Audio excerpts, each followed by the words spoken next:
sexto ano A. Ana Luísa. O vídeo, não. Yasmin Albuquerque. Ashley Raika.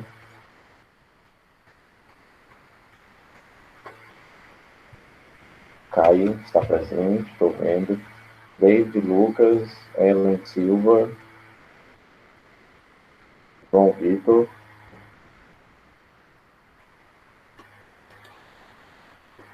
Clara Cavalcante, Isabelle Marques, Maria Luísa, Yasmin Silvestre, Mariana Vitória, está aqui, estou vendo. Monique também está aqui. Mátia, Samantha e Simon. Samantha parece que não se encontra, e Simon está aqui.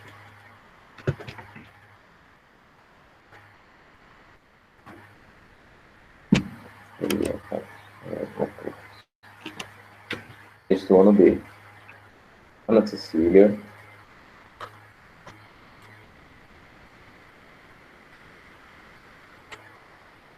Ana Cecília não se encontra. Raika Pinheiro. Está presente. Danile. Está presente. Francisca Maiane. Está presente também. Gabriel Ribeiro.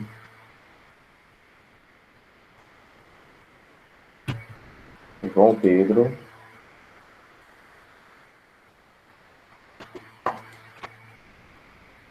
Letícia Borges. Márcio da Silva. Professor Gabriel Ribeiro está presente? Tá bem. Professor Gabriel Ribeiro está presente, viu? Ok. Maria Clarissa está presente. Letícia Gomes. Miguel Ângelo.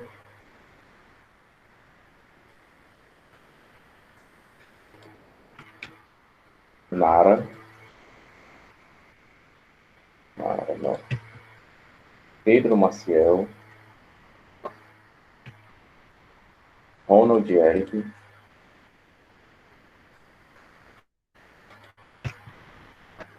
José Henrique.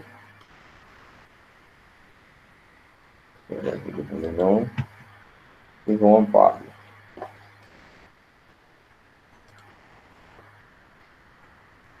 Bom, antes de a gente entrar necessariamente na revisão, gostaria de adiantar um pouquinho e já ir corrigindo aquelas páginas. Peraí.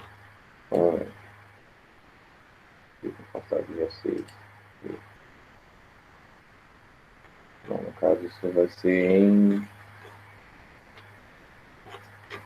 história.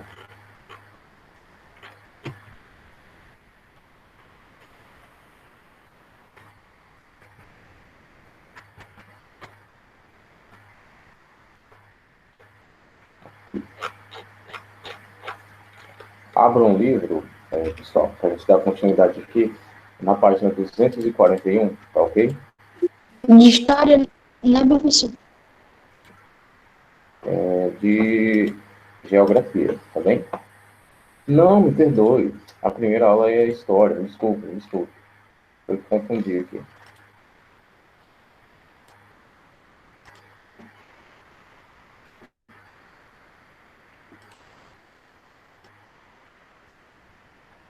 Primeira aula de história, porque agora eu me confundi.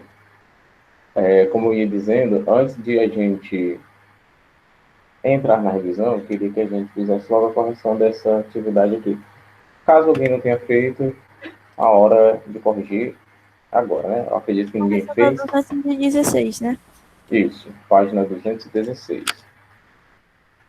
Sobre o assunto que nós estávamos falando é sobre Roma.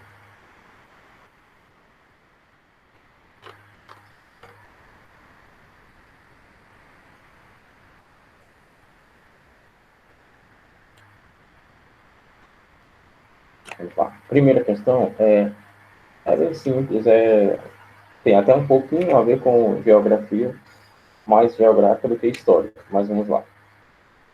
Primeira questão diz o seguinte: descreva a localização geográfica da Roma Antiga. Então, aqui um pouquinho do que a gente viu nos nossos textos.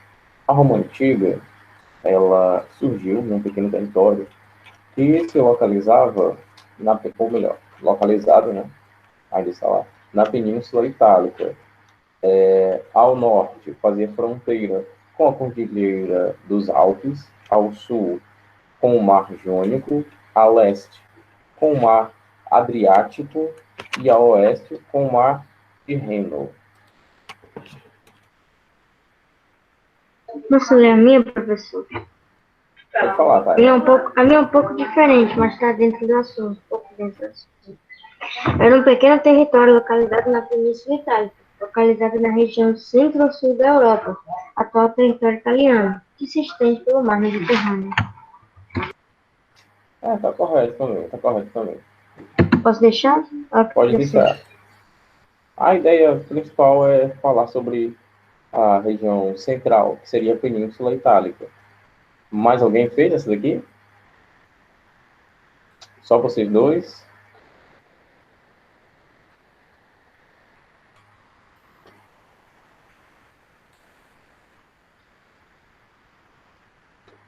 Coloca lá a sua presença aqui, ô José Henrique.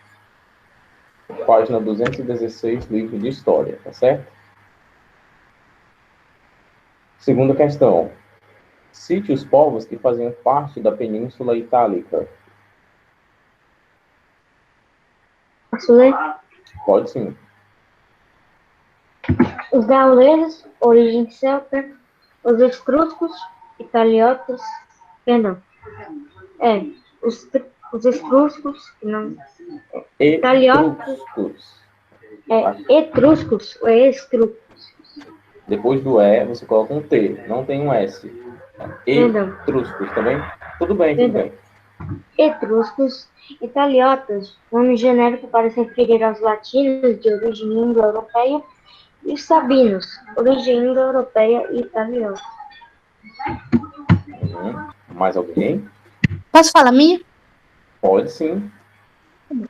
Etruscos, latinos, romanos e gregos.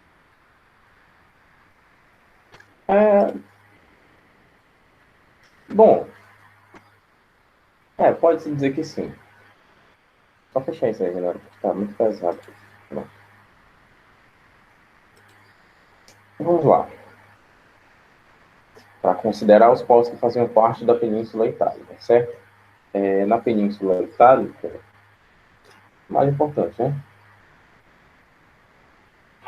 Existiam vários povos, cada um, a maioria, aliás, com origens diversas, certo? Alguns com as mesmas origens, mas vamos lá.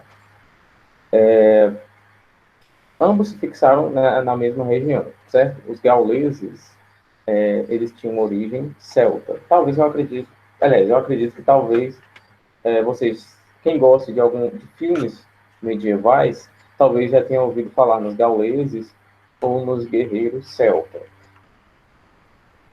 Senão, não tem problema. Professor, Oi. eu não coloquei, em todos eu coloquei a origem, exceto os etruscos, porque lá no livro mesmo diz, não se sabe ao certo sua origem. Aí por isso eu coloquei apenas um. Apenas que eles... Tá certo, né? A gente sabe apenas que eles se localizavam entre rios, certo? Que era o rio Arno e o rio Tibre. Não é Tigre, é Tibre, tá? Como eu ia falando, caso alguém goste de filmes medievais, castelos, cavaleiros, princesas, dragões, essas coisas, talvez você já tenha ouvido falar. Nos gauleses, nos guerreiros celtas. Um exemplo de gauleses é, por exemplo, alguém já ouviu falar em Asterix e Obelix, aquele desenho daquele guerreiro gordo, grandão, e daquele mago baixinho? Pronto.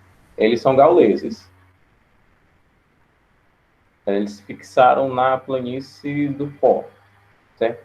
Os etruscos, como falei para vocês, eles tiveram sua origem na região entre os rios Arno e o rio Tibre.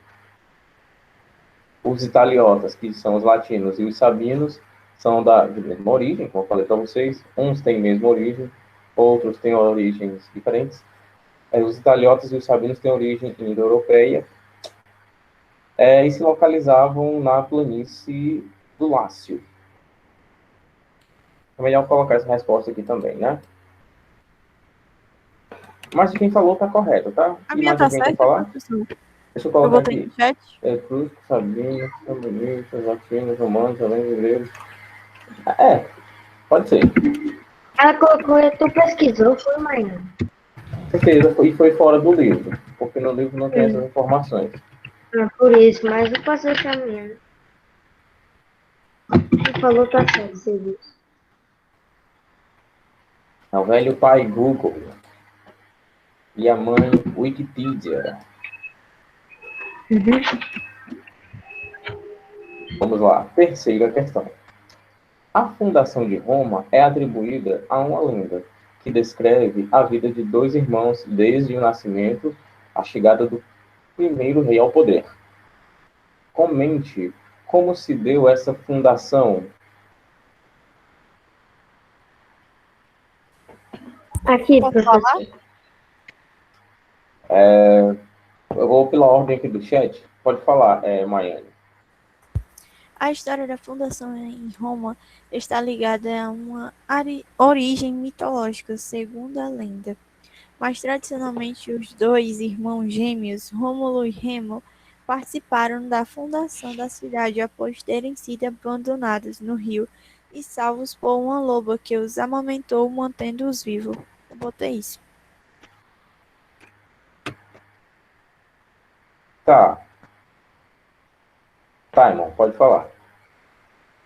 O meu ficou bem grande, e por isso. Mas aqui vai, dois irmãos, Rômulo e Remo, abandonados no rio Tibre e acolhidos por uma loba, que, quando crescidos, decidiram construir uma cidade no Tibre. Para isso, Rômulo e Remo escalaram, respectivamente, o Monte Palatino e o Monte Aventino, em busca dos presságios dos deuses, os urubus. Rômulo viu mais urubus do que Remo, então o Monte Palatino foi escolhido. Por isso, Rômulo abriu uma arranhura na terra, marcando os limites da cidade. Mas, quando Remo tentou tomar sua iniciativa, Rômulo matou. Mais alguém? Gabriel, você fez? Eu fiz, professor. Vamos lá, compartilhe com a gente. Dois irmãos foram abandonados e alimentados por uma loba e fundaram a cidade. O bom do Gabriel é que ele resume assim, sabe? Em níveis estratosféricos. Bom, vamos lá, vamos comentar as respostas de vocês. Antes de eu responder individualmente, tá? Ouçam com atenção. Uma dica, tá? Importante. Inclusive para as provas. Já quase entrando aqui em revisão. Prestem atenção, meus queridos, no seguinte detalhe. No que exatamente... Desliga o microfone, que eu acho que está dando interferência. No que exatamente a questão pede. Vamos lá, olha. Ele começa... Deixa eu só ver aqui quem está com o microfone ligado. A Gabriel. Desliga aqui, viu, Gabriel? Pronto, vamos lá. A questão começa da seguinte maneira. A fundação de Roma é atribuída a uma lenda que descreve a vida de dois irmãos, desde o seu nascimento até a chegada do primeiro rei ao poder. Até aqui a questão não te pediu nada. A questão apenas comentou, certo? A questão fez apenas um comentário sobre a tal lenda. Agora vamos lá. Comente como se deu essa fundação, certo? Você falar, por exemplo, que os irmãos apenas foram abandonados e salvos e foram amamentados por uma loba, necessariamente você não falou do abandono, ou melhor, você não falou da fundação de Roma, que foi o que a questão pediu. Comente como se deu essa fundação. certo? Você falar Rômulo e Remo foram dois irmãos abandonados, que depois foram encontrados por uma loba, e essa loba os salvou e os amamentou. Até aí você não falou da fundação, certo? De Roma. Agora, quando você continua, fala do crescimento deles, de como eles decidiram fundar a cidade, acabaram brigando, e Rômulo, né, que matou seu irmão Remo, tornou o seu primeiro rei de Roma. Agora sim, você falou da fundação, certo? Então, eu não estou lembrado quem foi, mas de vocês teve um que não colocou sobre a fundação, só sobre o abandono dos irmãos. Então, você acrescente isso, tá bem? O senhor viu minha resposta, né? Que eu falei tanto do abandono como até a morte de Remo, E sim. quando o barco na. Deixa eu colocar aqui a resposta aqui. Mas foi interessante, tá bem?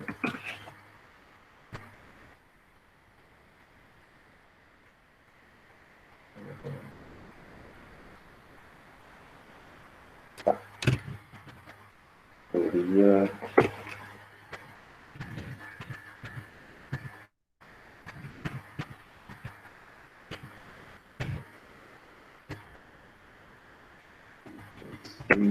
Terceira, né? Prontinho. Quem não colocou, certo? Quem colocou, aliás, só até a parte que eles foram abandonados e encontrados, pode continuar daqui, olha, da segunda frase. Já crescidos, foram educados por um casal de pastores, Rômulo e Remo decidiram, certo, fundar, e por aí vai, tá bem? Agora vamos lá. Eu Mais não alguém fiz para... essa parte dos pastores, mas aí fiz a partir de quando cresceram e decidiram construir uma cidade. Aí eles falaram sobre escalar montes, encontrar os presságios e depois a morte de Remo. A lenda completa, Taimon, é até muito grande, né? Esses pequenos detalhes, tem muitos pequenos detalhes. O detalhe maior é sobre a fundação em si da cidade. Tá bem? Agora Então vamos não lá. precisa pôr, né? Essa Não, parte tá toda. bom, a sua já tá bom. Já tá boa, aliás. Mais alguém para falar da terceira questão?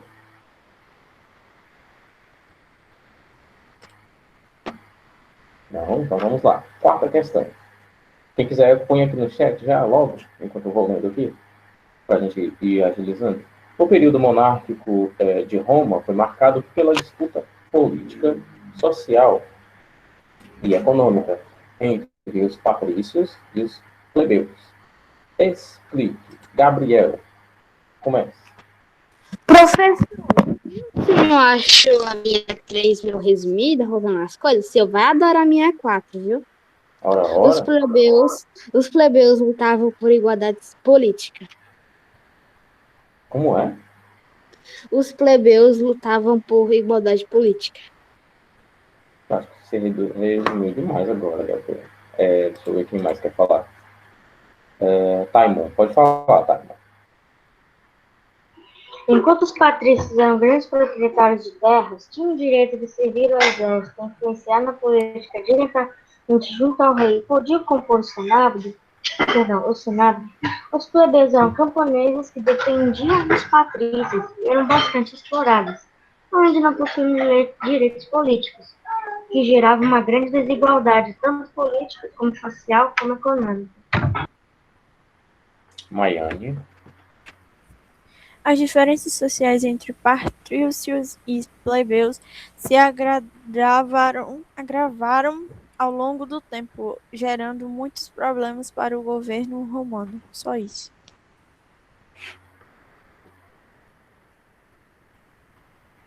Bom,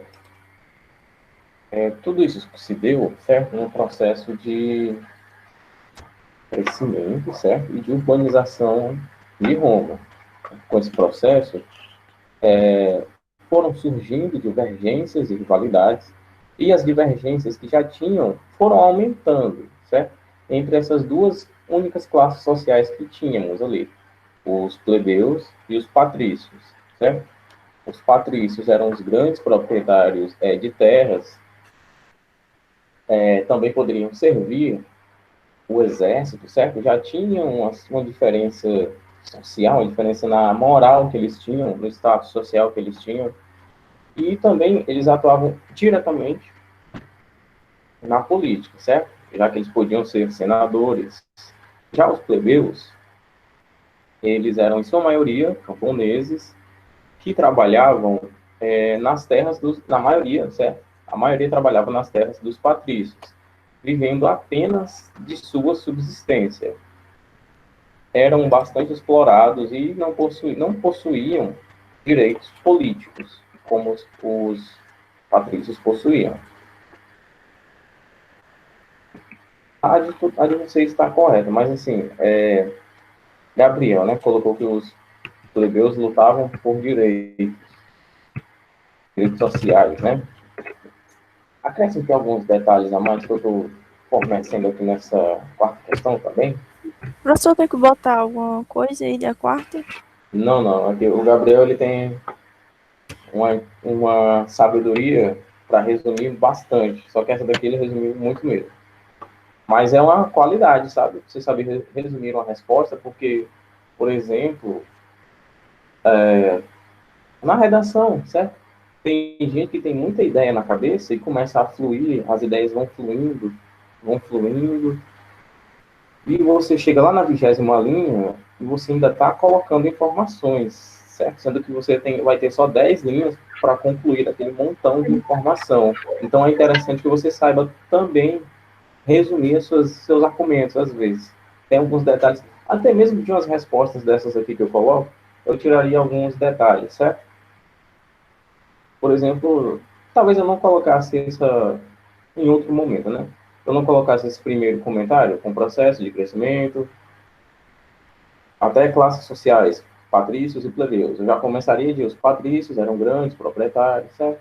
Já iria resumindo também. É interessante. Horas é muito interessante você resumir, horas não. Né? Horas precisa de alguns detalhes. É sempre importante que haja esse equilíbrio, tá bem? Professor, é sério, sendo sincero. Eu, se não me engano, foi no terceiro ou quarto ano que a tia passou pra gente um filme, comédia, e no final ela queria que nós fizéssemos um filme sobre esse filme. Aí, tipo, eu meio que fiz, eu contei o filme escrito, basicamente isso, esquecendo alguns detalhes, mas eu meio que contei o filme. Não resumi, eu contei um filme por escrito. Interessante, muito interessante você resumir, saber fazer uma resenha, né? Um comentário assim interessante. Bom, vamos lá. Fazer aqui uma teste oral com vocês. Vamos lá. Assunto de prova, tá bem? Tá aqui, esse fone que ele escorrega e fica caindo aqui do ouvido. No período clássico grego, certo? Atenas, com sua ordem democrática em desenvolvimento econômico e com a sua expansão pelo Mar Egeu, se destacou como a mais importante entre as cidades-estado da Grécia Antiga. Eu acho que vocês sabem, né? O fortalecimento greco-ateniense, apoiado numa forte política expansionista, deflagrou inúmeros conflitos com o Império Persa, por exemplo. Outra potência que disputava com os gregos o controle da região costeira da Ásia Menor, a Jônia. Depois disso, outras guerras aconteceram entre as polis gregas, certo? Contra a hegemonia dos atenienses, fortalecida ainda mais após a guerra com os persas. Os atenienses derrotaram os persas, caso vocês não lembrem. Dessas lutas entre cidades-estado gregas, Atenas acabou sendo derrotada, certo? E isso acabou se tornando um marco para o fim da sociedade grega clássica. No período clássico, como nós sabemos, do século V ao século IV a.C. E esses acontecimentos que eu falei aqui para vocês, essas guerras, elas fazem referência a quais guerras? A guerra em relação a Atenas contra os persas Uhum, se referia às guerras médicas. E a guerra entre Médica. cidades-estado, nas quais Atenas foi derrotada, foi a Guerra do Peloponeso, onde ela Atenas, fundou a Liga de Delos, Atenas fundou a Liga de Delos, e Esparta criou a Liga do Peloponeso para poder combater Atenas. E nesse processo, Atenas foi derrotada. muito bem, Aí um exatamente. detalhe que vale a pena ressaltar é que com essa batalha, as cidades-estado enfraqueceram. Aí isso abriu uma brecha, se não me engano, foi a Macedônia, se não me engano, a Macedônia, abriu uma brecha para a Macedônia dominar a Grécia. Exatamente, certo? Com Alexandre o Grande. Muito bem, gostei dos detalhes. Já vi que vocês vão se dar bem.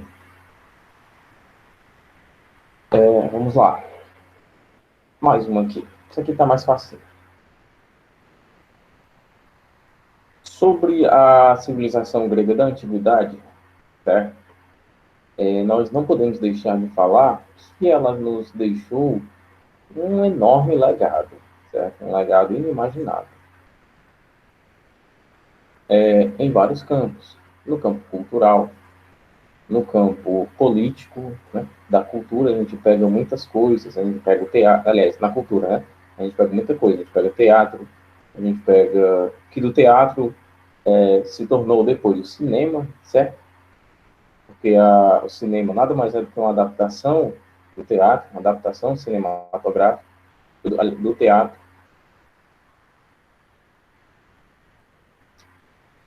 E vamos lá.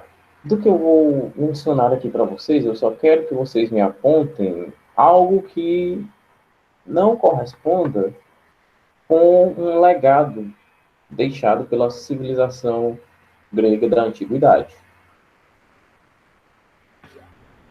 Quem foi, certo? Eu quero que vocês me respondam aqui. Quem foi, a quem é atribuído, aliás, os primeiros relatos históricos? Heródoto de Halicarnasso, Ele é conhecido como pai da história. da história. Exato. As representações teatrais que surgiram na Grécia foram quais? As mais famosas?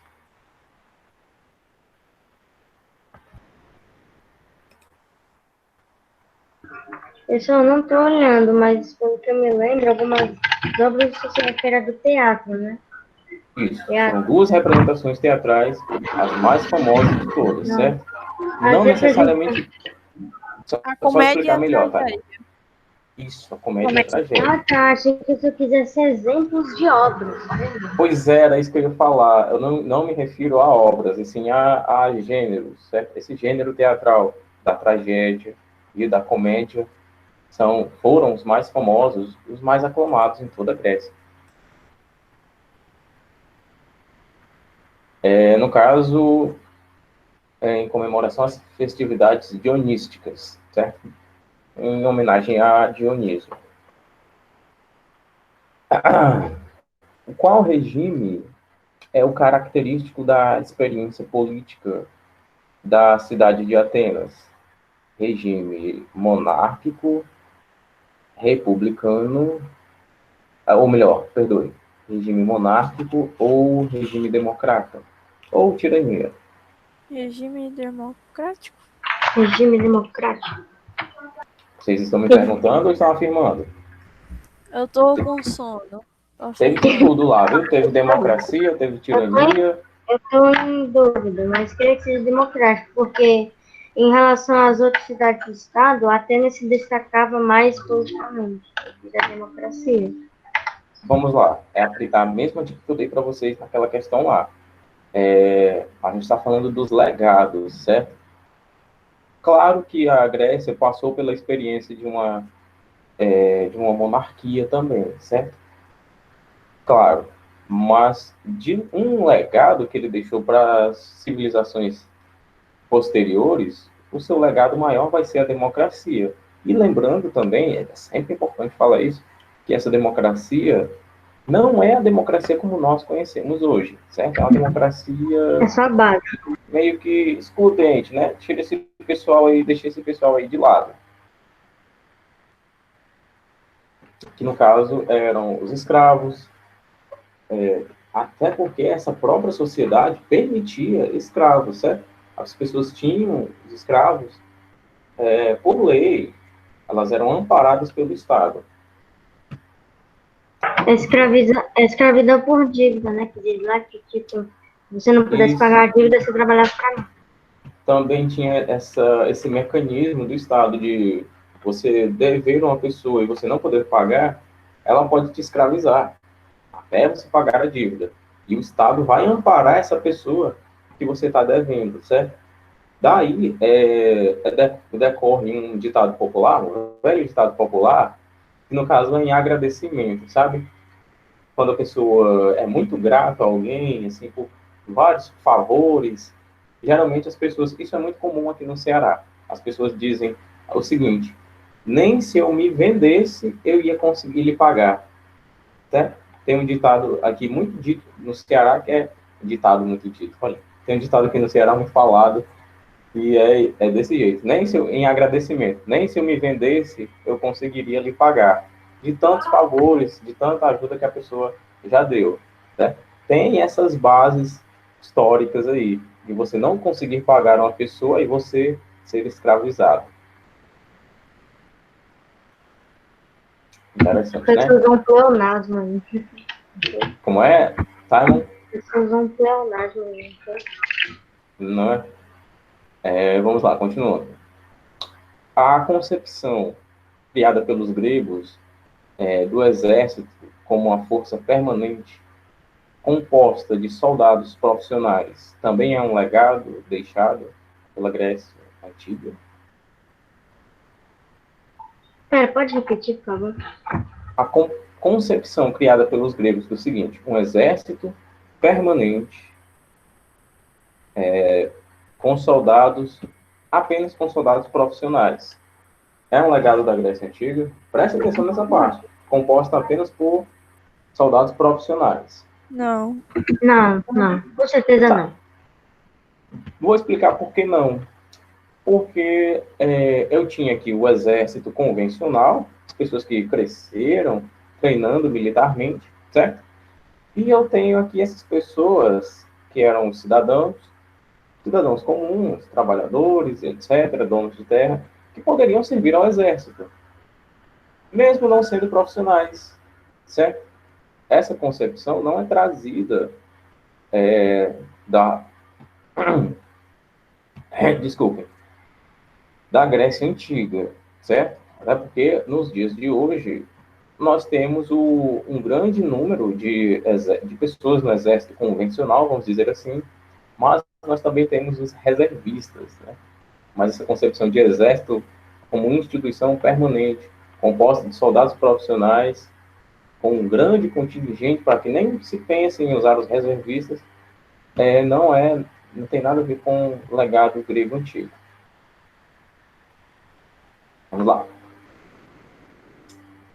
Preste atenção. A história, vamos lá. A história da Grécia Antiga, vou resumir para vocês. Ela se divide em quantos períodos? Do século 20 até o século 4 antes de Cristo. Antes de Cristo, tá? Temos 4 períodos históricos. Como é a pergunta? Período homérico, período clássico, período helênico? Não lembro. Não, o helênico está dentro de um desses períodos. Vamos lá. Se eu tenho o homérico, qual é aquele que vem antes do homérico, hein? É o pré-homérico. Pré-homérico, isso. Então vamos botar na ordem. Pré-homérico, homérico, Clássico. clássico e o dos Árcades. Árcades. Uhum. Qual foi esse período? Arcaico. Muito bem, pessoal. Do arcadismo, da Arcádia, que era uma montanha. Vamos lá. Só mais um aqui. Vocês, eu estou vendo que vão se dar muito bem nessa parte da história aqui. A cidade-estado era um objeto mais digno de devoção para os gregos, certo? Do que os próprios deuses do Olimpo. A personalidade humana, quando emancipada, sofre se não encontra um objeto mais ou menos digno de sua devoção, fora de si mesma. Na antiguidade clássica, as cidades-estado, elas representavam o quê?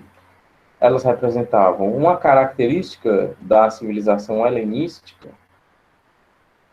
Elas representavam uma forma de assegurar a independência política das cidades gregas entre si, um recurso de expansão das colônias gregas, ou uma forma de garantir territorialmente a participação da população na vida política grega.